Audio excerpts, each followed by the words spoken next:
ঝিরঝির বৃষ্টিতে গরম ভাতের সাথে অনেক কিছু খেতেই ভালো লাগে। তার মধ্যে ডাল ডিমের কম্বিনেশন অন্যতম। আসসালামু আলাইকুম দর্শকগণ, রুচির রাজ্য চ্যানেলে আপনাদের সবাইকে স্বাগতম। আজ তৈরি করে দেখাচ্ছি ডাল ডিমের চচ্চড়ি, উত্তরবঙ্গের বিখ্যাত একটি খাবার, যা খুব সহজভাবে আমি তাদেরকে দেখে দেখেই অনুকরণ করার চেষ্টা করেছি। ভুলভ্রান্তি হলে ধরিয়ে দিবেন। যেদিন এই রান্নাটি করবেন সেদিন ভাতের চাল একটু বাড়িয়ে নেবেন। অন্যতম এই রান্নার জন্য আমি এখানে মসুর ডাল নিয়েছি 2 থেকে আড়াই মুঠো হবে। এগুলোকে নর্মাল টেম্পারেচারে পানি দিয়ে ভালোভাবে হাত দিয়ে কষলিয়ে 2-1 মিনিটের মতো ধুয়ে নিব, যতক্ষণ না পরিষ্কার পানি বের হচ্ছে। এরপর একটু পানি দিয়ে আধা ঘন্টার মতো ভিজিয়ে রাখছি। ডালটা ভিজতে ভিজতে অন্য কিছু উপকরণ আছে, সেগুলো রেডি নিচ্ছি। আমি ডিমটা ভেজে নিচ্ছি। এর জন্য আমি একটু বেশি করে পেঁয়াজ দিলাম, একটু লবণ দিলাম স্বাদ অনুযায়ী, আর আমি এখানে কাঁচামরিচ ব্যবহার করেছি খুব অল্প। আপনারা স্বাদ অনুযায়ী আর একটু বাড়িয়ে নেবেন। এখন সবগুলো উপকরণকে একটু ভালোভাবে আমি চটকে নিচ্ছি, এতে করে পেঁয়াজটা একটু নরম হয়ে আসবে। এখন আমি দেশি মুরগির ডিম এখানে নিয়ে নিচ্ছি। আপনারা আপনাদের স্বাদ অনুযায়ী নেবেন, বাসার চাহিদা অনুযায়ী নেবেন। আমি এখানে 8টা দেশি মুরগির ডিম নিয়েছি, এতে করে 3-4 জনের জন্য পর্যাপ্ত হয়ে যাবে। ডিমটা ফেটিয়ে নেওয়ার সময় ভালোভাবে যখন ফেটিয়ে নেওয়া হয়, বাবল তৈরি করা হয়, তখন কিন্তু ডিম ভাজিটা খুব সুন্দর হয়।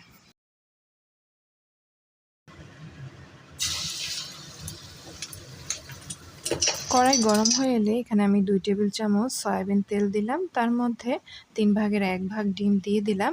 চুলার হিটটা মিডিয়াম করে নিয়ে ডিমটাকে এপিট ওপিট ভালো করে আমি ভেজে নিচ্ছি। ডিমটা একটু মুচমুচে করে লাল করে ফ্রাই করলেই কিন্তু খেতে ভালো লাগে। এবার মিডিয়াম হিটে উল্টে পাল্টে এটাকে ভাজি করে আমি 5-6 টুকরো করে নিচ্ছি। একটু ছোট ছোট টুকরো করলেই কিন্তু ডালের মধ্যে দিলে খেতে ভালো লাগে। সবগুলো ডিমকে আমি এভাবেই ফ্রাই করে নিলাম, একটা বাটিতে করে সাইডে রেখে দিলাম। আরও 1.5 টেবিল চামচ এবার সরিষার তেল দিয়ে দিলাম। দিয়ে একটা বড় সাইজের আলুকে ছোট ছোট করে কিউব করে লবণ দিয়ে মাখিয়ে রেখেছিলাম 2 মিনিট। এখন আমি ভেজে নিচ্ছি। অনেকটা বাচ্চাদেরকে আমরা যে ফ্রাই করে দেই, ফ্রেঞ্চ ফ্রাই করে দিই, ওই রকম করবো না। মোটামুটি একটু লালচা লালচা হয়ে এলে আমরা এগুলোকে উঠিয়ে নিচ্ছি।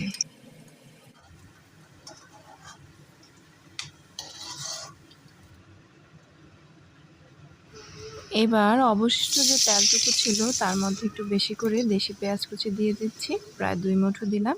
এখন মিডিয়াম হিটে পেঁয়াজটাকে ভাজি করে নিচ্ছি, একটু লালচা করে ভেজে নেব। এই ফাঁকে মশলাটা রেডি করে নিচ্ছি। 1 চা চামচ দিলাম মরিচের গুঁড়ো, 1/2 চা চামচ দিলাম হলুদের গুঁড়ো, 1/2 চা চামচ দিলাম লবণ।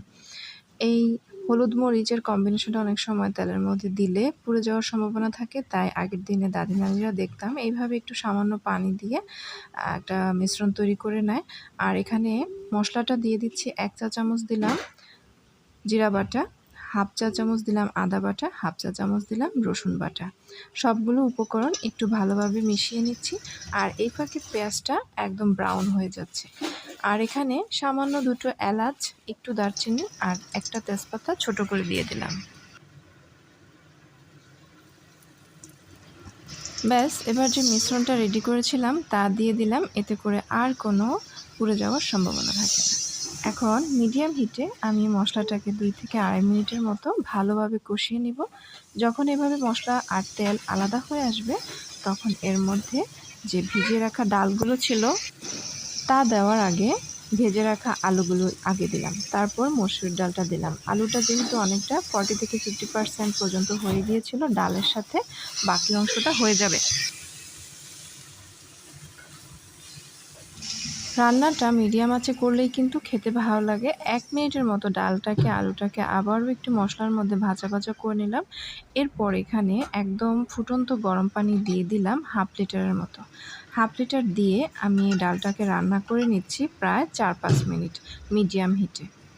ঢাকনা উঠিয়ে আমি ফিরে আসলাম 4-5 মিনিট পর, তবে অবশ্যই মাঝখান দিয়ে একটু নেড়েচেড়ে দিতে হবে।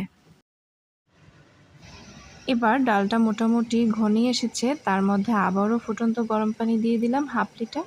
এখন এর মধ্যে যে ভেজে রাখা ডালগুলো ছিল তা দিয়ে দিচ্ছি। খাবারের টেস্ট বাড়ার জন্য আমি এখানে কাঁচা শুকনো লঙ্কা দিচ্ছি 4-5টি, একটা বড় সাইজের টমেটো দিচ্ছি। টমেটোটা আমি ডিপ থেকে নামিয়েছিলাম। আর স্বাদ অনুযায়ী টমেটোর জন্য একটু 2 চিমটি লবণ দিয়ে দিচ্ছি। এখন আমি কিন্তু রান্নার একদম শেষ পর্যায়ে চলে এসেছি, তাই ওটা হতে হতে আমি এখানে একটু ফোড়ন রেডি করে নিচ্ছি।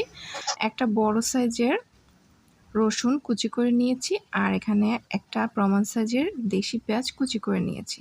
সবগুলোকে মিডিয়াম হিটে একদম বাগারের জন্য রেডি করে নিচ্ছি লাল লাল করে।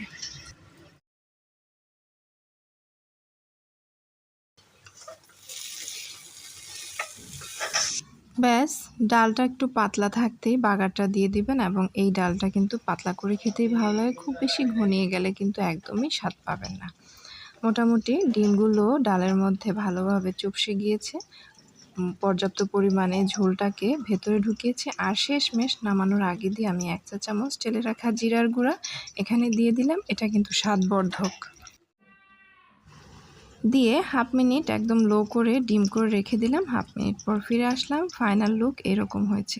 আপনারা চাইলে এতে বিলাতি ধনে বা দেশি ধনে যে কোনোটা দিতে পারেন, চাইলে আরও কিছু কাঁচামরিচ দিতে পারেন। আমি সেগুলো অ্যাভয়েড করলাম, আমার কাছে এমনিতেই ভালো লাগে। গরম ভাতে খুবই ভালো লাগে এই রেসিপি। তাহলে দর্শকগণ, আমার রেসিপিটি ভালো লেগে থাকলে চ্যানেলটি সাবস্ক্রাইব করবেন, ভিডিওতে লাইক কমেন্ট শেয়ার করতে ভুলবেন না। পরবর্তী ভিডিও পাওয়ার জন্য নোটিফিকেশন বাটনে ক্লিক করে রাখুন।